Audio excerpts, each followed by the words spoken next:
Thank you so much for being here once again on another episode of A Legacy of Love, Un Legado de Amor.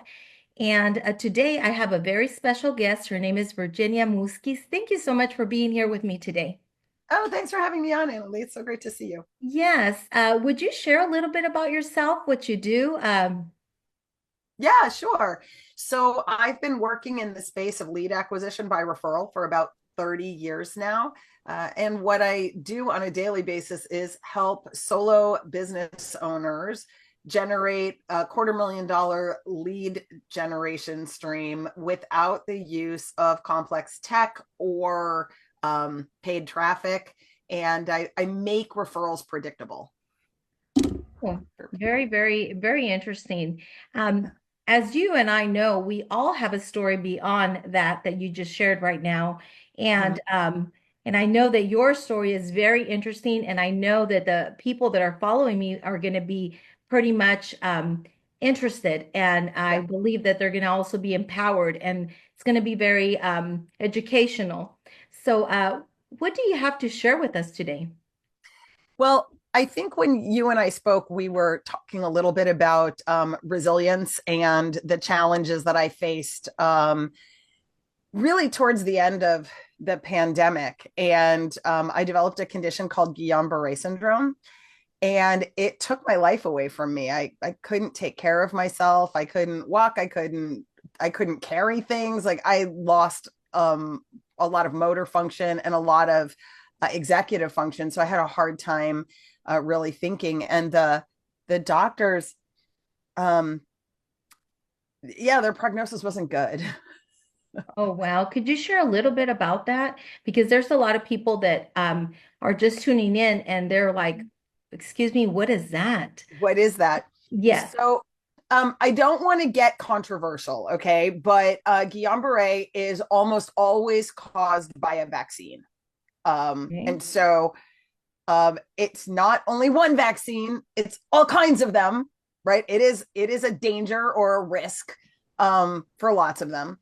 And I don't want to feed into any weird like political frenzy around that. But what happened was I was vaccinated, and over a period of about 6 months, little by little, I started losing motor function and strength. And in January of 2022 or so, I came down with a very high fever, Hmm. and I was unable to take care of myself for 17 days. I was in a lot of pain, and most of the hospitals took one look at me and said, "You have COVID, and you're a drug-seeking middle class white woman," and Wow. turned me away.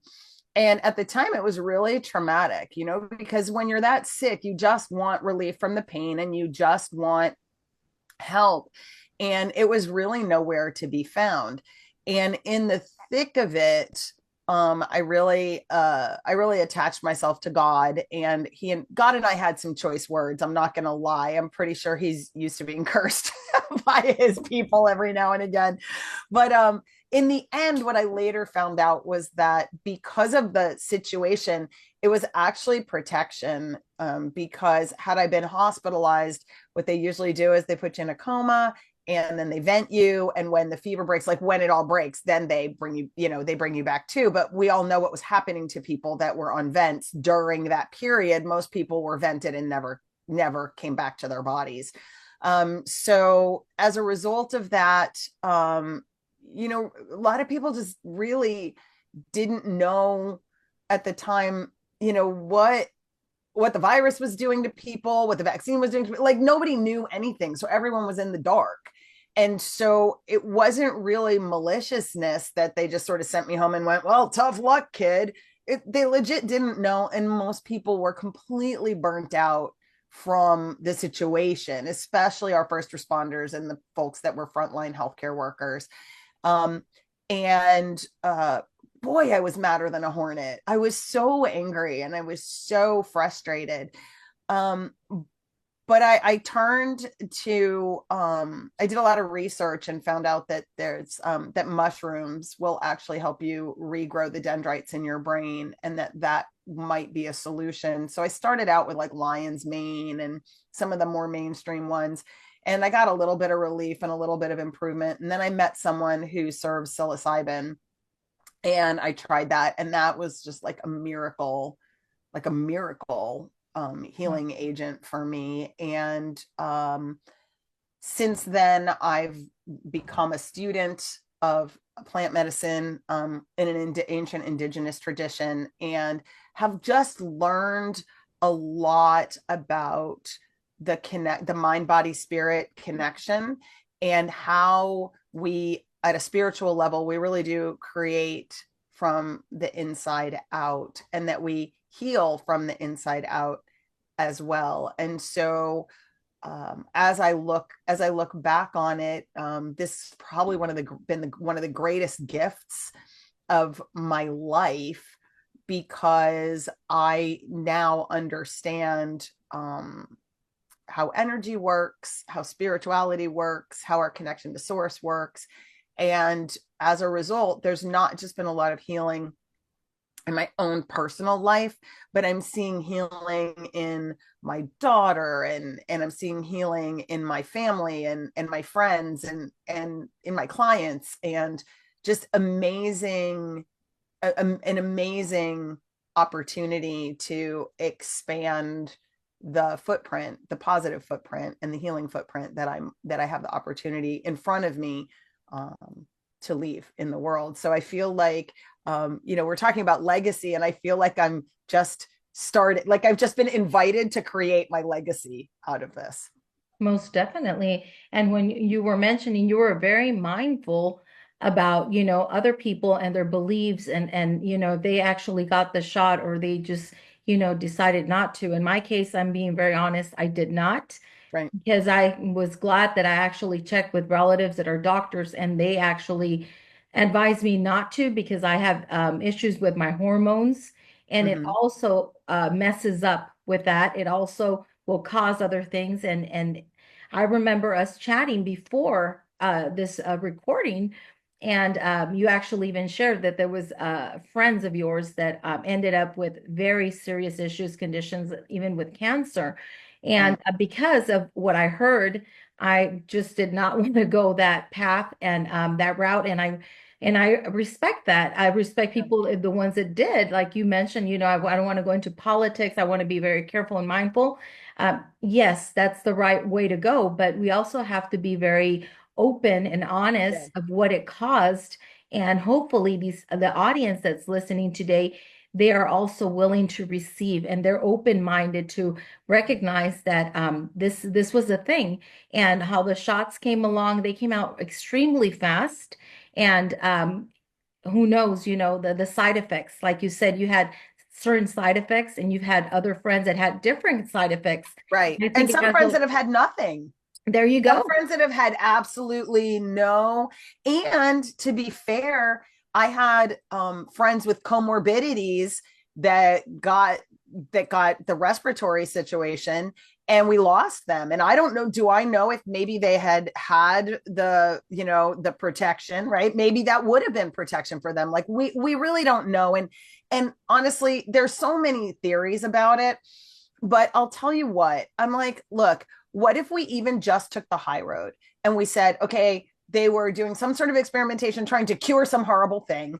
It turns out that the horrible thing somehow or another got loose. They didn't know what to expect. So they overcorrected for it. And then they tried to fix it. Like maybe it was just a big, honest attempt at something that just went really wrong, and maybe there was no malintent. I don't know. Yes, But yes. for me, it ultimately doesn't matter, because what I've really come to understand is, vaccine or no vaccine, shot or no shot.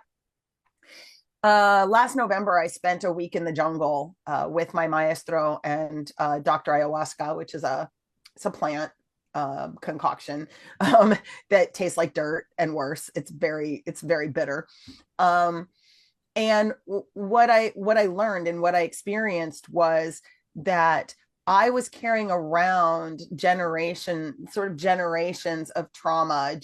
My mother was a victim of my grandfather's rage, and so she's a victim of domestic violence and incest, Mm. and God knows what was before that, right? Like who knows what was in my grandfather's family that was before that, and what was before that.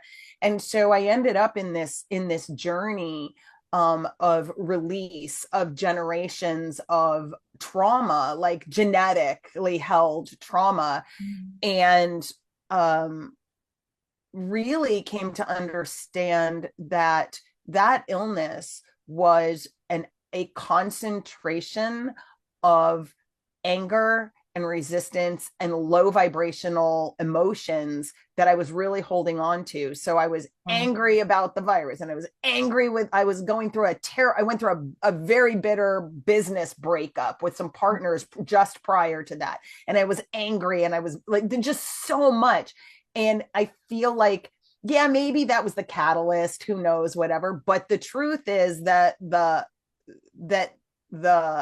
what got taken from me was the fight and the battle, the constant battle, because I lost it. Like I lost the battle. I couldn't take care of myself. I had to let other people take care of me. I couldn't be the great, magnanimous, huge Virginia that can do all things without help independently, with no need of anyone around me, because that's the easiest way to function. Like all of that was stripped, so I could experience what it was like to need help, to be weak, to to not have those things.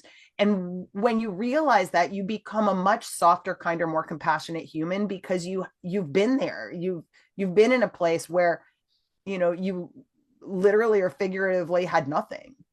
Hmm. I had nothing but my will to live. That was what I was left with. So it was very much a Job kind of experience. I have a newfound appreciation for that book in the Bible. Yeah. Well, um, there's a lot of people that are listening right now, and I know that you have a message behind all this of that vaccines, and then you found that very special, miraculous plant that you talk about. mhm. I know you have a lot to share in that realm, in that spectrum of what it did, how it healed you, what you like to share with the audience about this plant and overall what did to really learn and you want us to take from your own experience. So um, I can't remember the gentleman who created it, but there's like a ladder of vibrational frequencies, with fear being at the very bottom and like bliss or love being at the very top, right? And in the middle of that, the neutral frequency is courage. Like the courage is the click point of um where you start to switch into higher vibrational realms, and that brings you peace and love and joy and compassion and happiness, and the higher vibrational emotions. And I think what I really, really understood is that it takes courage to decide to be loving. It takes courage to decide to be at peace.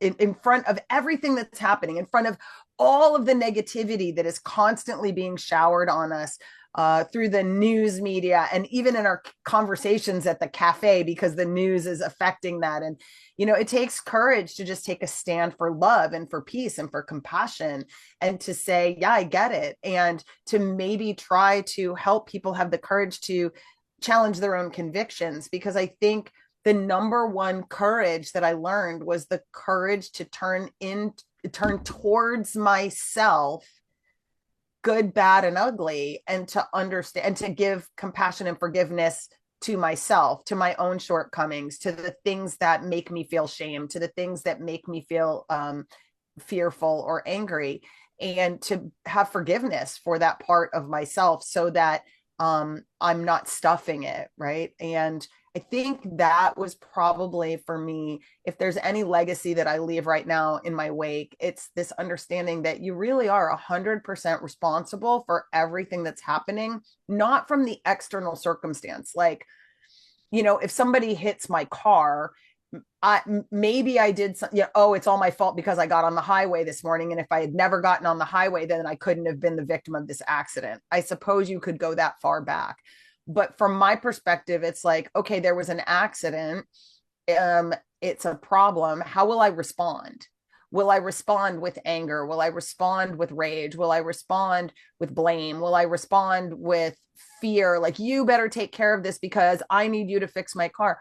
Or will I respond with compassion? Like, oh my God, had I been the driver that caused the accident, I would want somebody to at least kind of ask me if I was okay and be nice to me, right? Like all of those things. What if I were the driver? How would I want to be treated if I were the driver? And to be able to give that forgiveness and compassion and that leeway for someone's mistake. And living in that space, that was a really big part of the journey, was being able to see what I mean, biblically it's sin, but people understand sin as like you're bad, but actually it's an archery term that means to miss the bullseye. So, we all miss the bullseye. Yes. Every day we miss the bullseye. 100 times we miss the bullseye. Sometimes we don't know better. Sometimes we don't have the skill set. Sometimes we didn't have the focus, because we're just human after all. And so I feel like first forgiving yourself, because holding on to anger and rage is drinking rat poison and hoping the other people die. It doesn't work that way. And so being able to forgive that, and forgiveness is really just a release of the low vibrational energy and a choice to receive, forgiveness for yourself, and then love and compassion. And then that transfers to other people. So for me, it's, if you find yourself in a circumstance where you're struggling, or you don't like your circumstances, or you're fearful, or you're angry, just know that the circumstances are not driving this. What's driving it is the stories that have been programmed into you and the decisions that you've made about things that were neutral in nature when they happened, but we told a negative story. And now we're perpetuating that past. And when we can release that and let that go and believe that there is a force that makes beauty from ashes. There is a force that can show you the lessons, that can grow you through the hard times. And when you just release and say, okay, just grow me through this, show me how to look at this for my better good, for my highest good. I get that this is painful. I get that this is struggle. I get that I'm afraid. I get that I have, cortisol and adrenaline like flooding in my body that are causing these physical reactions and these emotional states. But what greatness could become of this?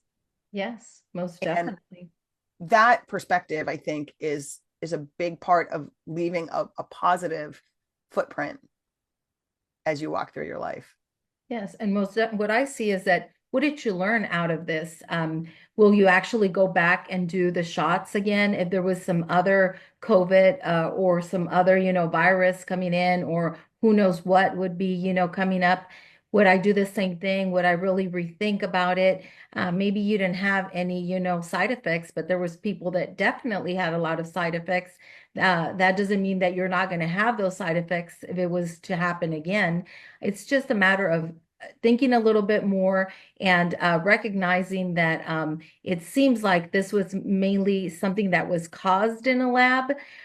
From what we've heard, we will probably never really know how this all started, but what we do know is that there's certain things that we are in control of, that we are able to do better. And I think that the message that I personally take is it's not bad, or it's not wrong to say, no, I just don't want to do it. Or, you know what, I'm going to really think about it. I'm going to reconsider if I want to go and do that. Like you were able to overcome all these other things, side effects that you had, and that they would resend you back and say, well, no, it's this, but it is that. But you knew that there was something beyond that. So Yeah. that's what I personally am taking from this. And is there a last message that you would like to leave the audience with? Is there something that you would like? Is there a way for them to reach out to you with other information related to vaccines, or your own journey with COVID? Yeah, so I'm super happy to talk with people about resilience, and I'm super happy to talk with people about the outcome. I'm probably not somebody that is going to entertain wanting somebody to call me and tell me their COVID story, probably because I want people to move past that. So, but you can reach out to me on LinkedIn. I'm on LinkedIn. And my personal take on all of it is, people have to be true to themselves, and they have to do what they feel is right. But the truth is that I believe that there is beauty in suffering, whatever that is, right? So those people that chose not to vaccinate had their own special form of isolation and their own special form of suffering as a result of that choice. Those of us that took it, I took the Johnson and Johnson. I was like, oh, that spike protein thing, that's not for me, right? Like, so I was like, okay, I'm not going to go there, but if this one will satisfy, I'll do the one that satisfies, right? So you have to make a choice and understand that all of your choices create outcomes, and then the question of your happiness or your well-being all come from within how you choose to manage the next thing, the outcome or the consequence of the choices that we make. And every choice has consequences. And what we want, what the world has taught us, Analee, is that we want a life where we can choose whatever we want, however we want, as much as we want, the way that we want, when we want, and not pay for it. So, I'm not going to die of a McDonald's hamburger today, but if I eat them every single day for the next 10 years, probably going to have a heart attack sooner or later, right? Like your choices are cumulative, and you are going to face the outcomes that you have created by the choices that you've made. And then the question is, will you face them with personal responsibility, forgiveness, and compassion? Or will you play the blame game, which will spiral you down, make you miserable? And I got to be frank, it'll make you sick as a dog. It'll make you super sick to be angry and fearful for their whole life. So my strong wish for people is to embrace the courage to look within and decide to have a higher vibrational life and take personal responsibility for creating beauty from ashes in every aspect of your life. And just know that your choices today, 3-4 years from now, might have a consequence. And you might not know where that consequence came from, right? Like, bam, hits you out of nowhere. And you're like, why did that happen? But if you trace it back, you're going to find that your choices have led you to exactly the spot that you are today, every last one of them. Yes, I truly agree with that. And with that said, I must say thank you so much for being here and for sharing your personal journey, your own story, your own struggles, challenges, and how you were able to overcome all this with grace. And thank you once again for being here, and have a wonderful day, Virginia. Thanks so much. Thanks.